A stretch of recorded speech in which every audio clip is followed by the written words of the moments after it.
ईश्वर से प्रेम कैसे हो। यह बात स्वामी सत्यरूपानंद जी ने एक व्याख्यान में बताया।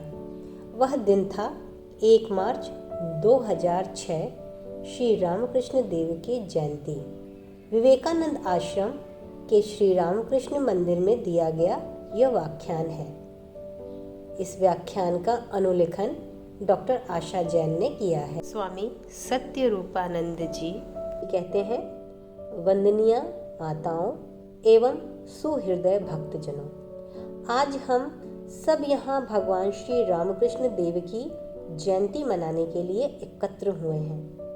भगवान श्री रामकृष्ण की 175वीं जयंती पर हमें यह विशेष रूप से स्मरण रखना होगा कि रामकृष्ण भावधारा के भक्तगण यह दृढ़ विश्वास रखते हैं कि हमारे गुरु तथा इष्ट इहलोक में अपने अवतार लीला संवरण करने अर्थात स्थूल देह त्यागने के पश्चात भी दिव्य देह में चिरकाल तक विद्यमान रहते हैं तथा जब कभी भक्तगण व्याकुलता पूर्वक प्रार्थना करते हैं तब यथा समय भक्तों को दर्शन देकर उनका मार्गदर्शन करते हैं। अतः भगवान श्री रामकृष्ण देव आज भी दिव्य देह में विराजमान हैं। उनकी लीलाओं एवं उपदेशों का आज के वीडियो में अत्यंत संक्षेप में चिंतन करने का प्रयास किया गया है। स्वामी जी इस संबंध में 2 घटनाओं का उल्लेख करते हुए कहते हैं,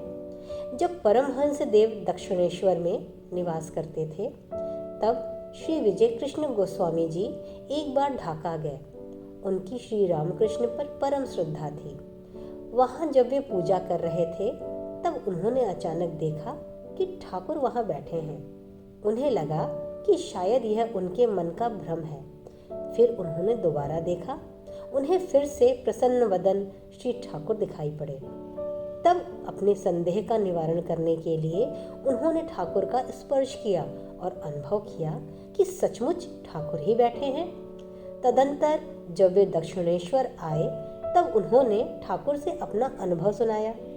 यह सुनकर ठाकुर हंस पड़े। दूसरी घटना का उल्लेख करते हुए स्वामी जी महाराज कहते हैं, श्री ठाकुर के देह त्याग के कई वर्ष बाद श्री बलराम बसु, जिनका घर ठाकुर का कलकत्ते का बैठक खाना था, जो ठाकुर के अत्यंत प्रिय गृहस्थ भक्त थे, ठाकुर के आश्रित थे, वे जब मृत्यु सैया पर थे, श्री माँ और कुछ सन्यासी भक्तों ने देखा कि श्री ठाकुर अत्यंत प्रसन्न वदन एक दिव्य रथ लेकर बलराम बसु के घर उतरे और बलराम को उसमें बिठाकर अनंत में विलीन हो गए। बाद में यह सूचना मिली कि उसी समय श्री बलराम बसु का देह त्याग हुआ था। इन उदाहरणों से यह समझ आना चाहिए कि प्रथमतः हमारे गुरु हमारे इष्ट सर्वदा विद्यमान है। दूसरी बात, श्री मां शारदा का आश्वासन है कि शरणागत होने पर कम से कम मृत्यु के समय तो श्री रामकृष्ण आएंगे ही। उपनिषद का वचन है, ईश्वरः अस्ति इति विश्वासः। प्रश्न है, ईश्वरः कुत्र अस्ति? ईश्वर कहाँ है? संत कहते हैं, ईश्वरः मम हृदय अस्ति। ईश्वर मेरे हृदय में है। अतः ईश्वर सर्वदा विद्यमान है और मेरे हृदय में ही है।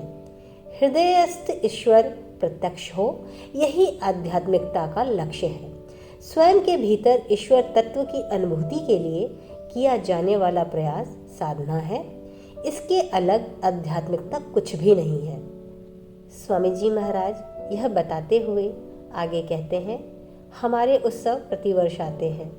ठाकुर जयंती, श्री श्री माँ जयंती, स्वामी जी जयंती, कल्पतरु दिवस, दीक्षा तिथि।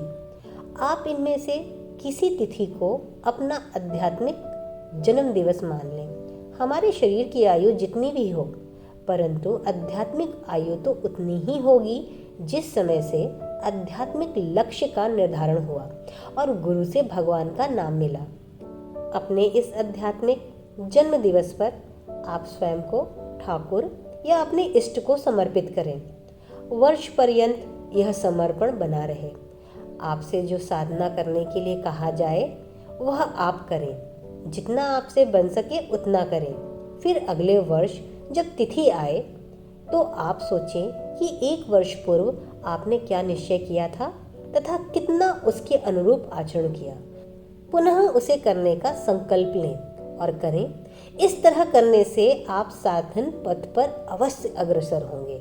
जिस प्रकार एक नवजात शिशु को या नूतन पौधे को अत्यंत सावधानी से रक्षित किया जाता है, ठीक उसी तरह अपने आध्यात्मिक शैशव की आप सावधानी से रक्षा करें। साथ ही उसमें समय के अनुरूप वृद्धि हो, वह पुष्ट हो, यह प्रयास करें। केवल तभी इस देह के रास्ते ही हमारे हृदय में ईश्वर हैं, हमें इसका अनुभव होगा। नान्य पंथा विद्यते अयनाय, इसके अतिरिक्त दूसरा कोई मार्ग नहीं है, यह राजमार्ग है। स्वामी जी कहते हैं, किसी गृहस्थ के घर जाने पर यदि हम कभी मृत्यु की बात करते हैं तो वे गृहस्थ तुरंत कहते हैं, अरे महाराज, अशुभ बातें न करें।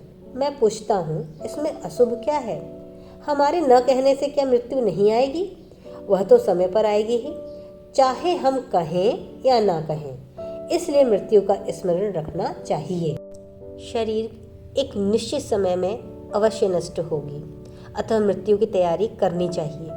यह विश्वास रखना चाहिए कि जब हमने गुरु का या अपने इष्ट का आश्रय लिया है तो कम से कम अंत समय में वे जरूर आएंगे। परंतु केवल कहने से आश्रय नहीं होता, प्रति क्षण स्वयं को समर्पित करने का प्रयास करते रहना चाहिए। यह समर्पण की भावना सतत बनाए रखें, तब मृत्यु के समय अपने कृत्यों को याद करके पश्चाताप नहीं होगा और प्रतिदिन के अभ्यास से हम ठाकुर पर निर्भर हो पाएंगे। तभी वे अंत समय में आएंगे। अपने इष्ट पर दृढ़ श्रद्धा विश्वास होना चाहिए और अपने साधना पर पूर्ण निष्ठा होनी चाहिए। भगवत समर्पण से ही सब हो जाएगा। जब तक अपने अंदर का शिव तत्व जागृत ना हो जाए, तब तक शिव ज्ञान से जीव सेवा साधना का मार्ग है। जब अपने अंदर प्रतिक्षण शिव तत्व का अनुभव होगा, तभी ठीक ठीक शिव ज्ञान से जीव सेवा हो पाएगी। अब प्रश्न यह उठता है, ईश्वर से प्रेम कैसे हो? श्री रामकृष्ण वचनामृत के रचनाकार मास्टर महोदय ने श्री रामकृष्ण से पूछा था, ईश्वर में मन किस तरह लगे? श्री रामकृष्ण कहते हैं, सर्वदा ईश्वर का नाम गुणगान करना चाहिए। स्वामी जी महाराज कहते हैं, अब आप सोचेंगे ईश्वर के नाम गुणगान से क्या होगा। इस संबंध में स्वामी जी एक उदाहरण देते हैं और कहते हैं, एक बार मैं एक परिवार में निमंत्रण पर भिक्षा के लिए गया था। वहाँ की गृह स्वामिनी अपनी पुत्री के घर से 1 वर्ष रहकर लौटी थी, क्योंकि उसको पुत्र हुआ था और उसे देखने वाला कोई दूसरा नहीं था। मेरे पहुँचने पर 2-3 मिनट में कुशल प्रश्न के उपरांत उन्होंने अपने नाती के बारे में बताना शुरू किया।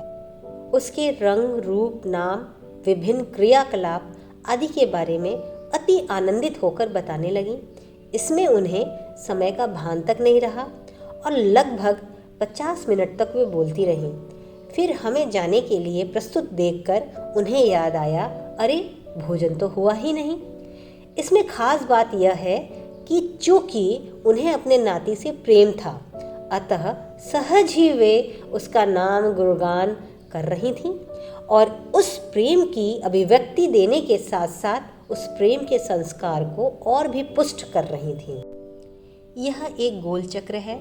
नाम गुण कीर्तन से प्रेम होता है और प्रेम से नाम गुण कीर्तन। चूँकि अभी हमें ईश्वर से सहज प्रेम नहीं है और न उनकी धारणा स्पष्ट है, उनका नाम रूप गुण का स्मरण कीर्तन करने पर हम उनके बारे में जान पाएंगे और उनमें प्रेम भी जागृत कर पाएंगे।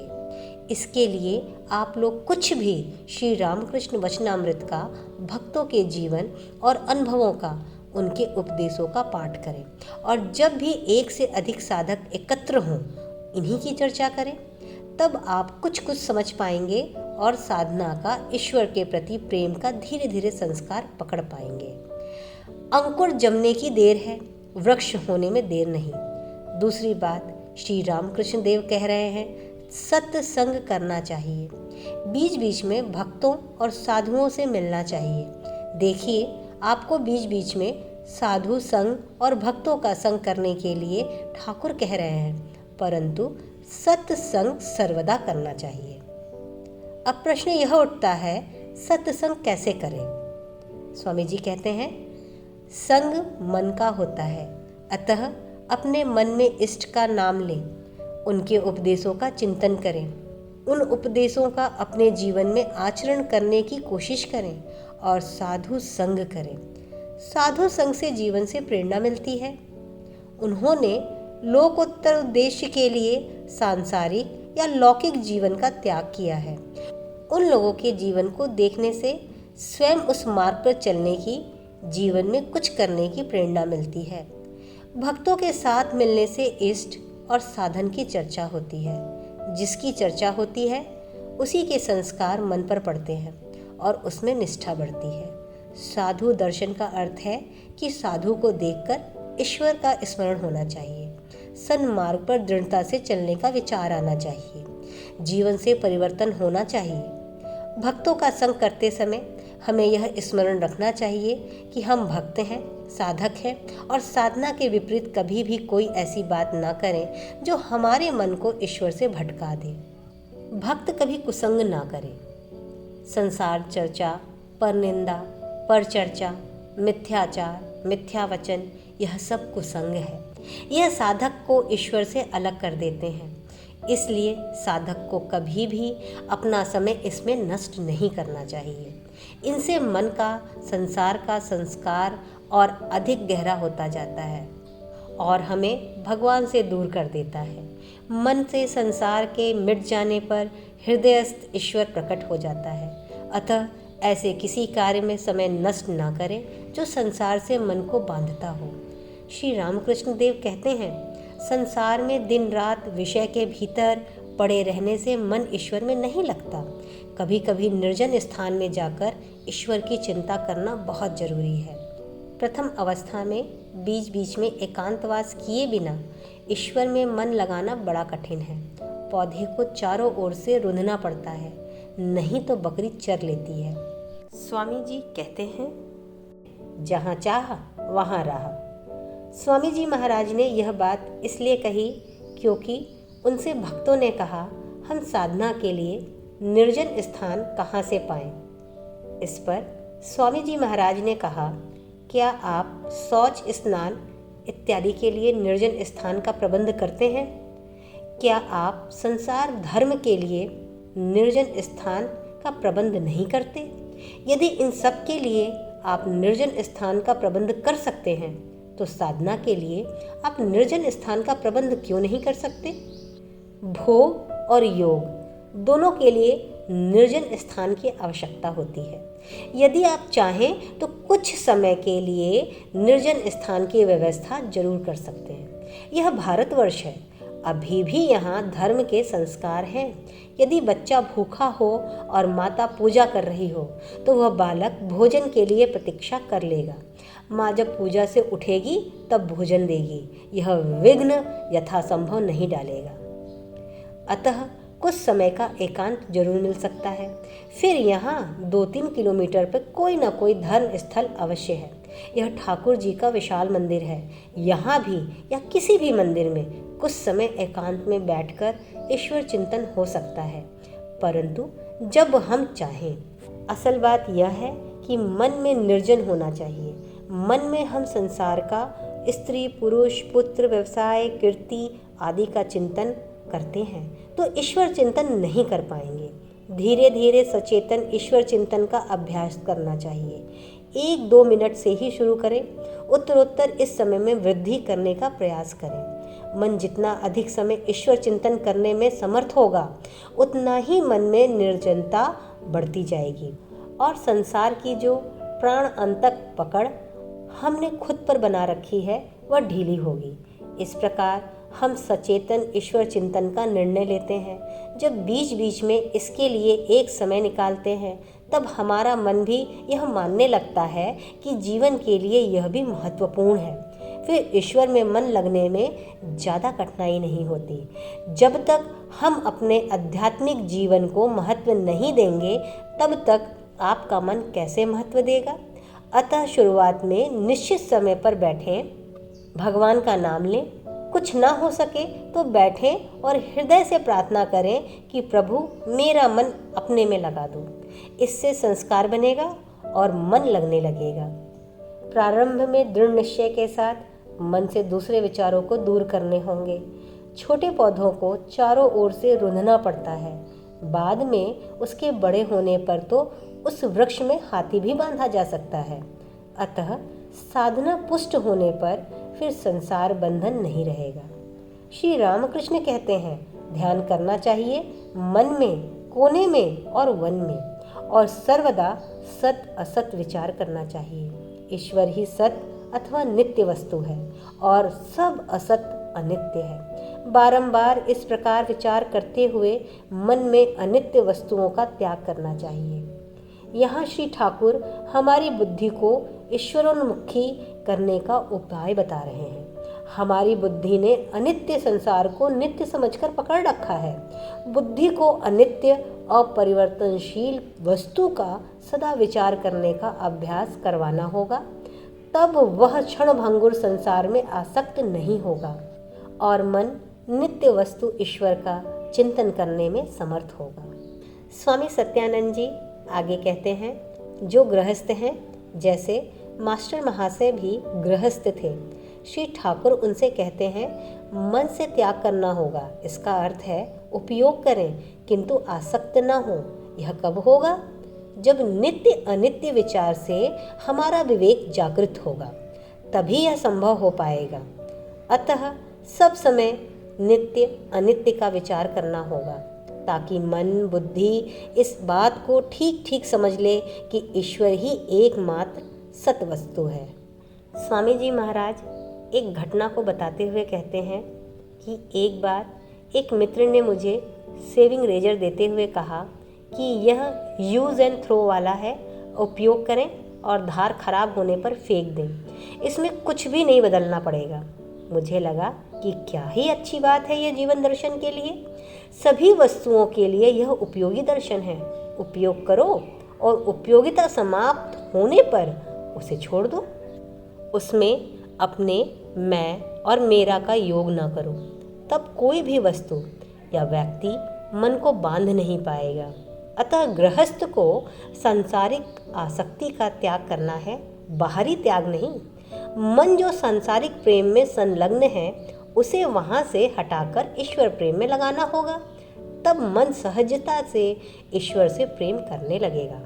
प्रस्तुत व्याख्यान में स्वामी जी कहते हैं, अंत में आप सभी से मैं यह कहूँगा कि आप जहाँ हैं वहीं से शुरुआत करें, किंतु करें, और तब आप अपने जीवन के आध्यात्मिक लक्ष्य की ओर कितना अग्रसर हुए, इसका स्वयं मूल्यांकन कर पाएंगे। भगवान श्री रामकृष्ण के यह शाश्वत उपदेश भक्तों के भगवत दर्शन एवं भवसागर से मुक्ति हेतु सबसे सहज पथ है। आपका आध्यात्मिक जीवन पुष्ट हो, इस प्रार्थना के साथ यहाँ अपनी बात को समाप्त करता हूँ। आशा है आप सभी को आज के वीडियो से अपने प्रश्न ईश्वर से प्रेम कैसे हो, इसका उत्तर जरूर मिला होगा। इसी प्रकार की प्रस्तुति के लिए कल्याणम अस्तु को सब्सक्राइब करें। आज के लिए बस इतना ही। तब तक कल्याणम अस्तु को देखते रहें। धन्यवाद।